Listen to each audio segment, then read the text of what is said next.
खुद के माइंड को पॉजिटिव रखने के लिए मुझे ऐसा लगता है कि सबसे पहले हमें अपना घर ऑर्गेनाइज और क्लीन रखना चाहिए, क्योंकि एक हाउसवाइफ जो होती है उसका मैक्सिमम टाइम घर में बीतता है। और घर अगर गंदा हो या मैसी हो या चीज़ें बिखरी हों तो सबसे ज़्यादा असर, सबसे ज़्यादा टाइम की बर्बादी हाउसवाइफ का होता है, क्योंकि वो जब कोई चीज़ ढूंढने जाती है तो उसे चीज़ें समय पे नहीं मिलती। मसाले ढूंढती है तो समय पे नहीं मिलता, या कुछ कपड़ा ढूंढना होता है तो वो भी समय पे नहीं मिलता।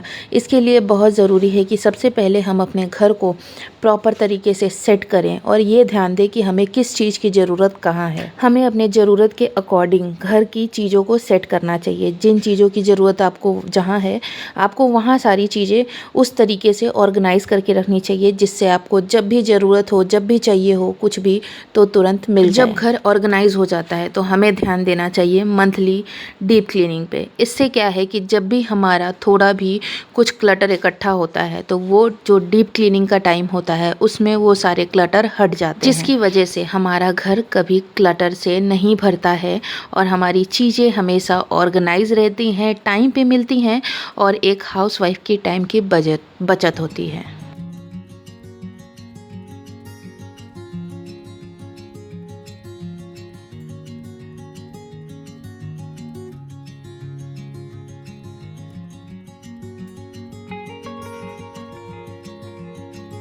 घर का मेकओवर मैंने पहले ही कर दिया था और आपसे शेयर भी कर दिया था।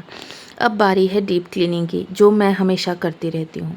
मैं पहले सबसे पहले रूम्स देखती हूँ कि कितने रूम्स हैं और उसके अकॉर्डिंग मैं टाइम डिसाइड करती हूँ कि मुझे एक रूम को कितने दिन में क्लीन करना है। जिस रूम में कम सामान होता है वो रूम एक दिन में क्लीन हो जाता है और जिसमें ज़्यादा सामान होता है उसे मैं 2 दिन लेती हूँ, काम के और समय के अकॉर्डिंग। हाउसवाइफ का काम सुनने में और दिखने में आसान होता है, पर हम सब जानते हैं कि एक हाउसवाइफ का काम इतना आसान नहीं होता। सबसे ज़्यादा टाइम का मैनेजमेंट करना ज़रूरी होता है। हमें टाइम उतना ही मिलता है जितना सभी को मिलता है, पर उस टाइम में हमें अपने काम को मैनेज करना पड़ता है, चाहे वो घर का खाना बनाना हो या घर को सजाना हो या फिर घर की क्लीनिंग करना हो।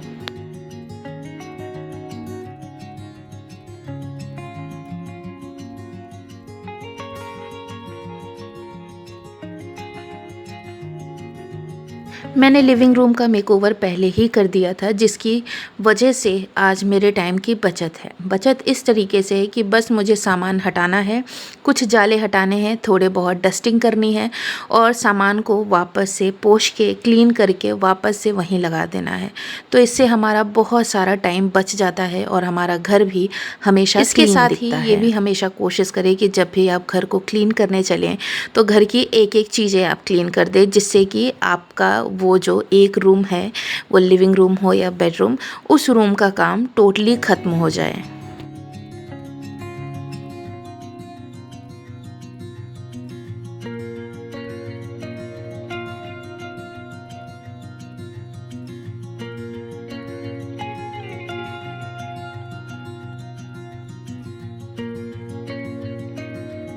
जैसा मैंने आपको बताया कि इस रूम का मेकओवर मैंने पहले ही कर दिया था, पर अब बारी है थोड़े से चेंजेस की। मेकओवर के बाद अगर आपको कोई नया आइडिया आता है और आप थोड़ा सा चेंज कर देते हैं उसी रूम में, तो वो घर, वो लिविंग रूम या वो बेडरूम वापस से नया लगने लग जाता है। तो सबसे पहले मैं सभी चीज़ों को क्लीन कर रही हूँ। जो वॉल था उसकी अच्छे से डस्टिंग करी है, सारे सामान की डस्टिंग करी है और ये जो मैंने कर्टन लगाया हुआ था, इस कर्टन को मैं इस बार हटा देने वाली हूँ। क्लीन करके रख दूँगी, कहीं और यूज़ होगा वहाँ यूज़ करूँगी या किसी और चीज़ में यूज़ करूँगी। इसके साथ ही मैंने जो सोफ़ा कवर था उसे भी धुलने को डाल दिया है, क्योंकि इसे मुझे वापस से लगाना है। सारी चीज़ों का इस्तेमाल करते हुए और थोड़े थोड़े छोटे छोटे चेंजेस करते हुए हम लोग अपने घर को हमेशा नया जैसा बना सकते हैं। चीज़ों को क्लीन रखते हैं तो हमारी चीज़ें साफ़ सुथरी और एकदम नई दिखाई देती हैं। ऐसा कभी नहीं लगता कि वो चीज़ें पुरानी हो गई हैं।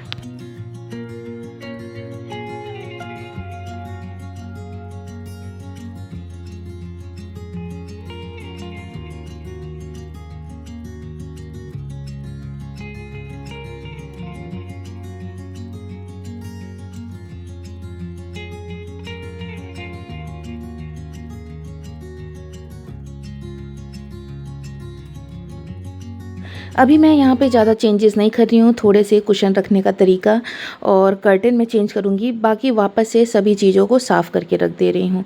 इससे क्या है कि चीज़ें वापस से साफ़ सुथरी हो जाएंगी, चीज़ें नई दिखने लग जाती हैं। अगर आप कोई भी चीज़ कभी नई भी खरीद के लाते हो और अगर उसकी क्लीनिंग बीच बीच में अगर आप नहीं करते हो तो उसका सबसे बड़ा साइड इफ़ेक्ट होता है कि वो चीज़ चाहे कितनी भी नई हो, पुरानी लगने लग जाती है। ज़्यादा सामान ना बढ़ाते हुए कोशिश हमेशा ये करना चाहिए कि जो भी चीज़ें हमारे पास हैं उसे हम अच्छे से सही तरीके से रख सके, उसकी साफ़ सफाई कर सके। अदरवाइज़ हमें चीज़ें बढ़ाने का कोई मतलब नहीं है।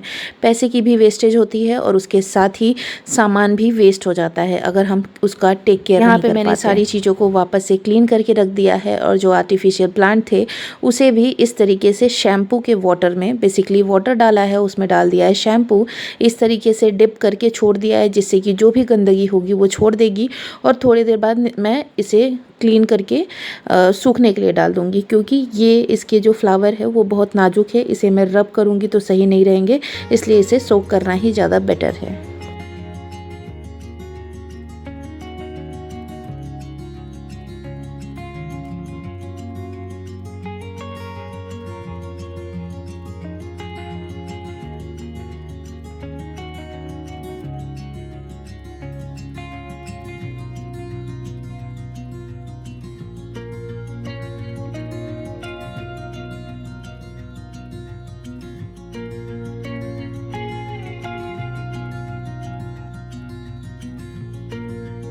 इसके साथ ही मैंने सबसे पहले लिया है वाटर, उसमें डाल दिया है जो विम लिक्विड आता है वो, उसके साथ ऐड कर दिया है विनेगर।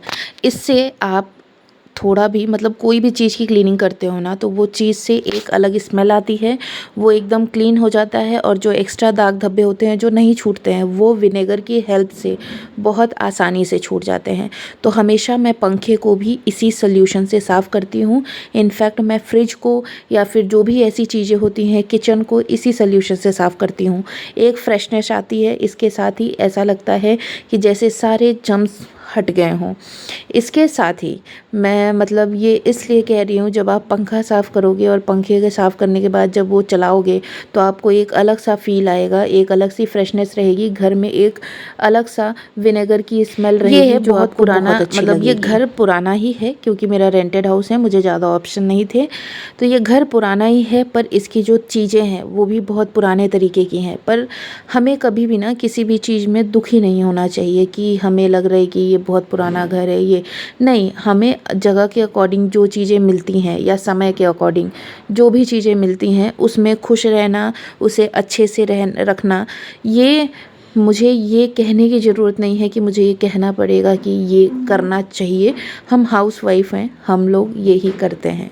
बेसिकली सारी हाउसवाइफ इस चीज़ से रिलेट करेंगी कि हम लोग कैसी भी चीज़ों को अपने तरीके से ढाल लेते हैं, बस हमें उसमें खुश रहना है और अपने तरीके से चीज़ों को सजा लेना है।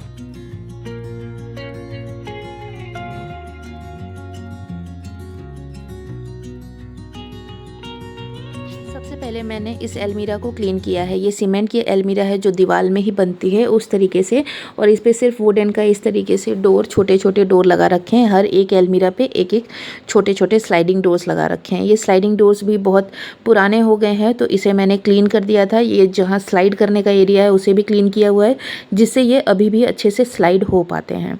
इसके साथ ही मैंने यहाँ बिछा दिया है एक मैट जो कि मैंने ऑनलाइन ही परचेज़ किया था। इसके बाद फिर मैंने ऐड कर दिए थोड़े आर्टिफिशियल प्लांट और इसके साथ ये बुद्धा जी की मूर्ति जो छोटी सी पत्थर की कलाकारी है जो कि बहुत प्यारी सी है। इसके बाद मैंने ये बड़ा सा फ्लावर बास और इसमें जो आर्टिफिशियल फ्लावर है वो ऐड कर दिया है। एक साइड पे बुक्स रख दी हैं। तो मैंने पुरानी चीज़ों को भी नई तरीके से सजाने की कोशिश की है और आप भी ऐसा कर सकते हो। मैं ये नहीं कहती कि मैंने बहुत अच्छा सजाया है, हो सकता है आप मुझसे भी अच्छा सजा सकते हो।